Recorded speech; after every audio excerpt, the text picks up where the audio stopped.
Welcome students, उम्मीद है आप खैरियत से होंगे। हमारे इस सेशन का टॉपिक है पेनिसिलिन एंड एंटीबायोटिक्स। आज के सेशन के अंदर हम पढ़ेंगे कि एंटीबायोटिक्स या जो दवाइयाँ हैं जो बीमारियों का इलाज करती हैं, इनकी स्टोरी क्या है, इनकी हिस्ट्री क्या है, कैसे ये डेवलप हुई, कैसे किसी साइंटिस्ट को आइडिया आया कि ऐसी भी कोई चीज़ हो सकती है, या कैसे ये तमाम चीज़ें बनी। तो ये कहानी है 1928 की और ये साइंटिस्ट का नाम है अलेक्जेंडर फ्लेमिंग। कहानी कब की है? 1928, यानी 20वीं सदी की कहानी है, तकरीबन 100 साल पीछे की कहानी है।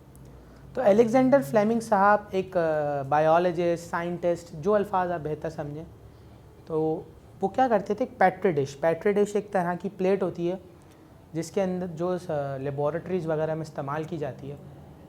तो पेट्री डिश के अंदर वो बैक्टीरियाज को क्या करा करते थे, स्टोर करा करते थे और वहीं पे उसको मल्टीप्लाई करवाया करते थे। यानी बैक्टीरिया की जो फार्मिंग होती है, या उसको आप कुछ ऐसा समझ लें कि बैक्टीरिया की रिहाइश गाह उन्होंने बनाई हुई थी, जहाँ पे बैक्टीरिया क्या करते थे, मल्टीप्लाई होते थे और वो फिर उन बैक्टीरियाज पे अलग अलग एक्सपेरिमेंट करते थे और जो भी वो उससे काम लेना चाहें तो वो इस्तेमाल के लिए उन्होंने रखते थे। तो एक दिन उन्होंने क्या देखा कि अचानक से उस पेट्री डिश के ऊपर फंगस आ गया।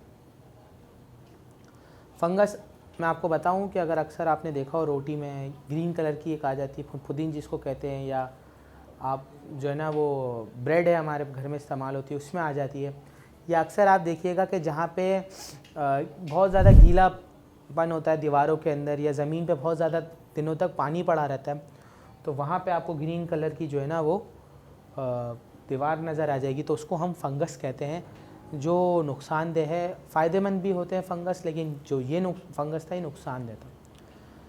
तो हमने देखा, अच्छा, अलेक्जेंडर फ्लेमिंग साहब ने ये चीज़ नोटिस करी कि वो जो फंगस है या वो जो कोई भी चीज़ जो डेवलप हुई है, तो वो बैक्टीरिया को किल कर रही है, यानी मार रही है, ख़त्म कर रही है। तो अलेक्जेंडर फ्लेमिंग साहब के दिमाग में अचानक आया कि हाँ यार, ये चीज़ बैक्टीरिया को ख़त्म कर रही है, तो इससे हम फ़ायदा हासिल कर सकते हैं। तो उस वक्त से लेकर, यानी 1928 से लेकर 1940 तक, यानी 1940 तक इसी तरह की एंटीबायोटिक्स इस्तेमाल होती रही। अच्छा, उन्होंने उस एंटीबायोटिक्स को पेनिसिलिन नाम दिया था, जो उन्होंने उस वक्त डिस्कवर करी थी पेट्री डिश के अंदर, तो उन्होंने उसको नाम पेनिसिलिन दिया था। 1940 तक हमारे पास कोई भी एंटीबायोटिक्स की प्योर फॉर्म नहीं थी, यानी हम जिसे कहें ना कि ये हम एक प्योर एंटीबायोटिक है, ये कोई साइड इफ़ेक्ट्स नहीं है, ये किसी दूसरी तरह से हमें नुकसान नहीं पहुंचा सकती, तो ऐसी कोई बात नहीं थी। तो 1940 के बाद साइंटिस्ट ने देखा, इस पे सोचना शुरू करा, इस पे थोड़ा गौर व फिक्र करा कि भाई क्या ये ह्यूमन वेलफेयर के लिए इस्तेमाल हो सकती है, क्या लोगों को फ़ायदा पहुँचाने के लिए चीज़ें इस्तेमाल हो सकती है।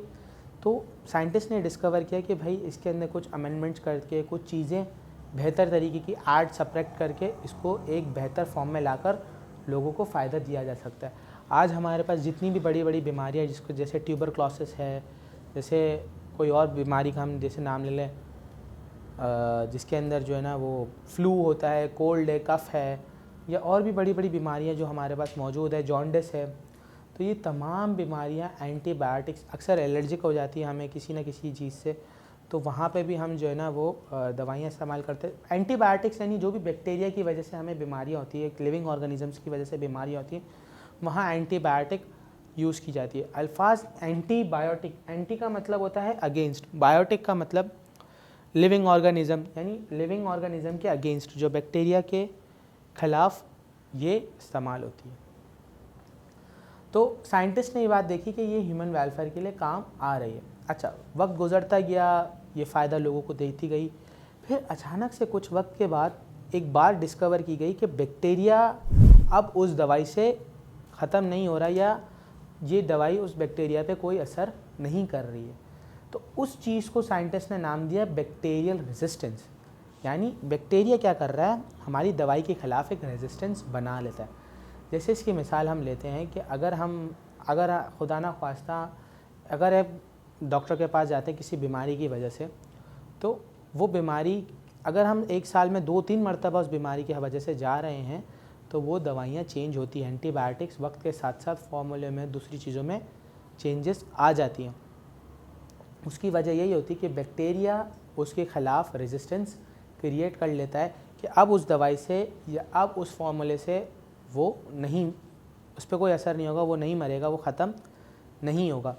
तो ये साइंटिस्ट क्या करते हैं कि फिर उसके बाद या डॉक्टर्स क्या करते हैं कि उसमें अंदर मज़ीद तब्दीली लाते हैं और उस दवाई को और बेहतर तरीके से बनाते हैं ताकि वो मज़ीद उस बैक्टीरिया को ख़त्म कर सकते। तो बैक्टीरियल रेजिस्टेंस क्रिएट हुई, फिर उसके बाद साइंटिस्ट ने मज़ीद इस पर काम करा और उसे बेहतर बनाया।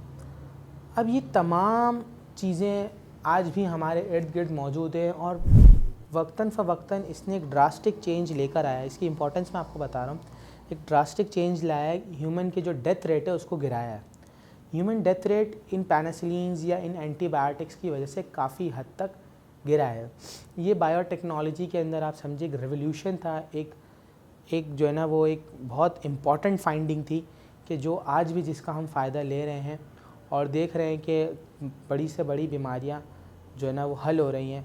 कोई भी वायरस हो, कोई भी बीमारी हो या कोई भी बैक्टीरिया हो, तो जो हमें हेल्प कर रहा है, जो ये दवाइयाँ हमें हेल्प कर रही हैं उनसे निजात हासिल करने के लिए। तो एक दफ़ा देख लेते हैं कि हमने आज के सेशन में क्या क्या चीज़ें पढ़ी और किस तरह से चीज़ें थी। तो हमने पढ़ा कि एंटीबायोटिक्स और पेनिसिलिन के बारे में।